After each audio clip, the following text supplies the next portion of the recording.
नाम का एक आदमी था जो एक सेठ के पास काम करता था। उसकी एक पत्नी भी थी जिसका नाम चंपा था। इन दोनों की आपस में बिल्कुल भी नहीं बनती थी और दोनों का आए दिन झगड़ा हुआ करता था। एक दिन मंगरू अपना काम खत्म करके शाम को घर वापस आया। चंपा, अरे ओ चंपा, कहाँ मर गई? जल्दी मुझे पानी ला कर दे, बड़ी प्यास लगी है। मंगरू काफी देर तक अपनी पत्नी को आवाज लगाता रहता है, लेकिन चंपा कहीं नजर नहीं आती है।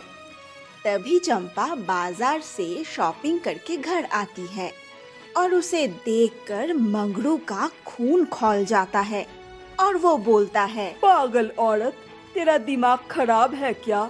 मैं कब से चिल्ला रहा हूँ, तुझे पता नहीं था कि मेरे घर आने का वक्त हो गया है और बिना सोचे समझे तू बाजार घूमने चली गई।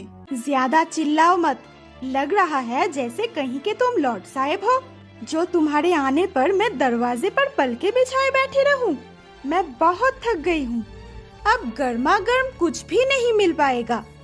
कल की रोटी रखी है, उसे अचार के साथ चबा लो और ज्यादा गर्म खाना है तो बताओ, पानी उबाल देती हूँ, उसी में डुबो के खा लेना। चंपा की बात सुनकर मंगरू को बहुत गुस्सा आया और अपनी पत्नी को धक्का देकर वो नीचे गिरा दिया। लेकिन चंपा भी कुछ कम नहीं थी, उसने भी मंगरू के जमकर धुलाई कर दी। देखते ही देखते दोनों में काफी मारपीट होने लगा। आसपास के लोग उन्हें रोकने के लिए आ गए। अरे अरे, शर्म करो तुम दोनों, कैसे जानवरों की तरह लड़ रहे हो। अरे तुम क्या कोई बच्चे हो जो तुम्हें रोज रोज समझाया जाए? तुम तो बड़े अच्छे हो ना, निकम्मे कहेंगे। बस वही कांच के शीशे बनाते रहते हो और खुद को बड़ा कलाकार समझते हो।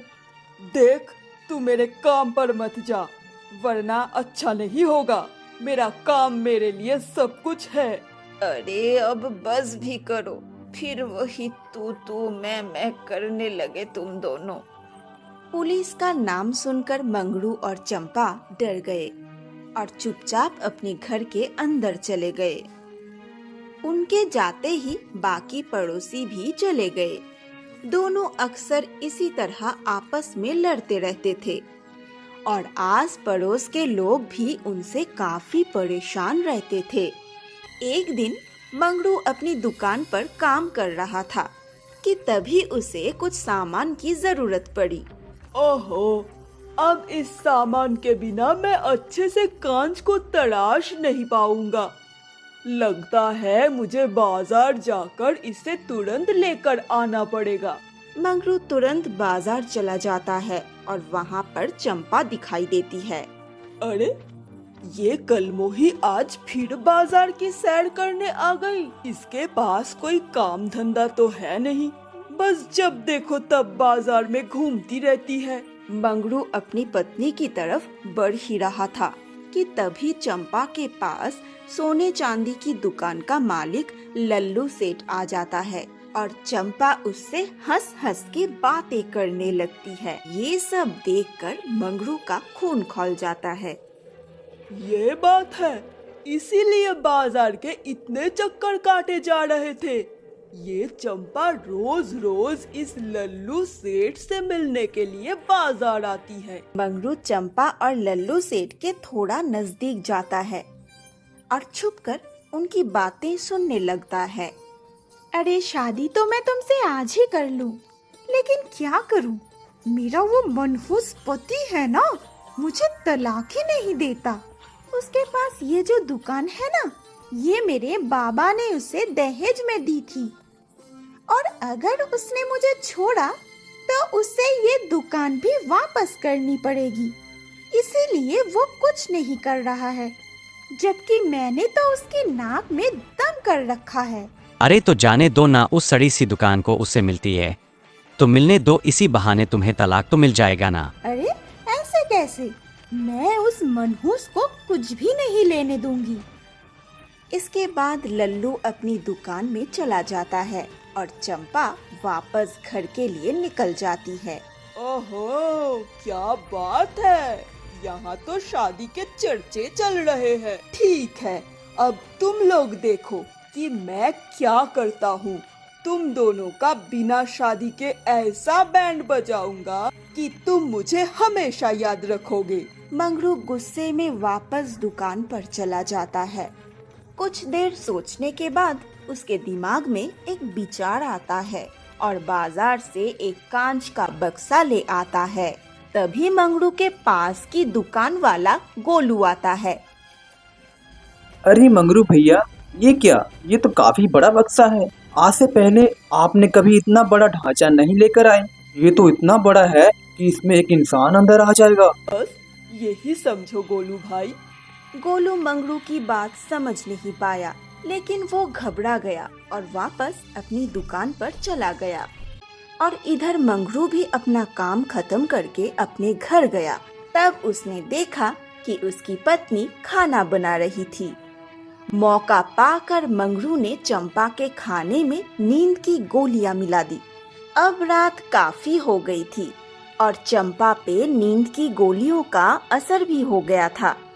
मंगरू मौका पाकर उसे चुपके से दुकान पर ले आया और उसने चंपा को कांच के शीशे में कैद कर दिया।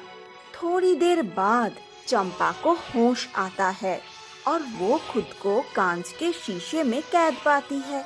खुद को इस हालत में देखकर वो घबरा जाती है और अपने पति से बोलती है, अरे पागल आदमी, तूने ये क्या किया? मुझे इस कांच के शीशे में क्यों कैद कर रखा है? अरे कोई मुझे बाहर निकालो, यहाँ मेरा दम घुट रहा है। अच्छा, बाहर निकाल दूं ताकि तू जाकर उस गुज्जू सेठ से शादी कर ले और मुझे कंगाल बना दे। अब ये कांच का शीशा ही तेरा नया घर है और यहाँ से तू सीधा ऊपर जाएगी और तेरे पीछे वो मोटा गुज्जू सेठ 10-15 साल में वो भी ऊपर आ जाएगा। फिर तुम दोनों शादी कर लेना। तुम्हारा दिमाग खराब हो गया है क्या, जो तुम इस तरह की फालतू बातें करने लगे हो? प्लीज मुझे बाहर निकालो, अगर ज्यादा देर तक रही तो मेरा दम घुट जाएगा। हाँ, बिल्कुल ठीक समझी तू। अब घर भी मेरा और सारी संपत्ति भी मेरा और जिंदगी में सुख शांति भी रहेगा। ठीक है ना चंपा? अब मैं चलता हूँ। इतना कहकर मंगरू दुकान बंद करके वहाँ से चला गया और चंपा बेचारी मदद के लिए चिल्लाती रही।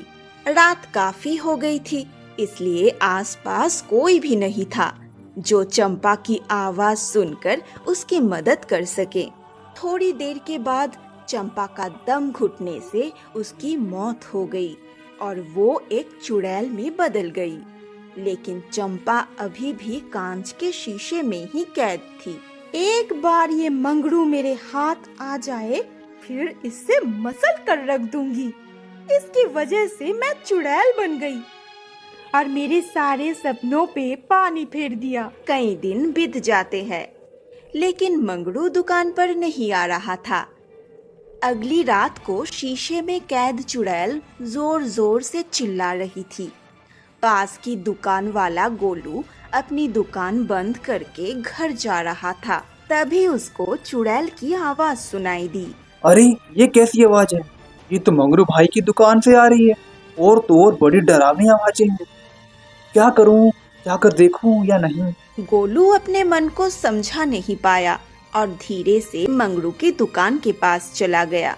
तो गोलू ने दुकान का ताला तोड़ दिया और अंदर घुस गया।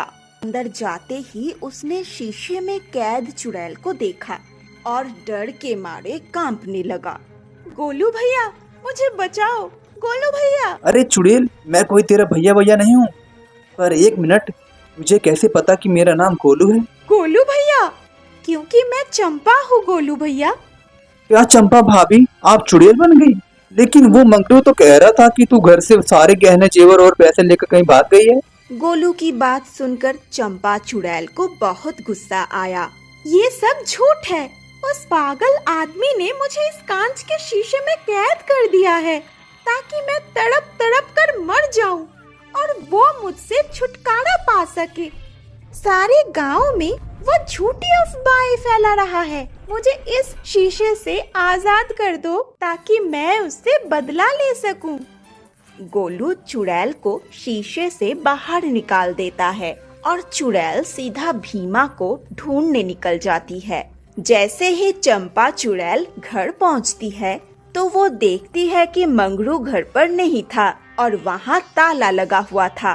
तभी कुछ लोग वहाँ रास्ते से गुजरने लगते हैं और वो लोग आपस में कुछ बातें कर रहे थे।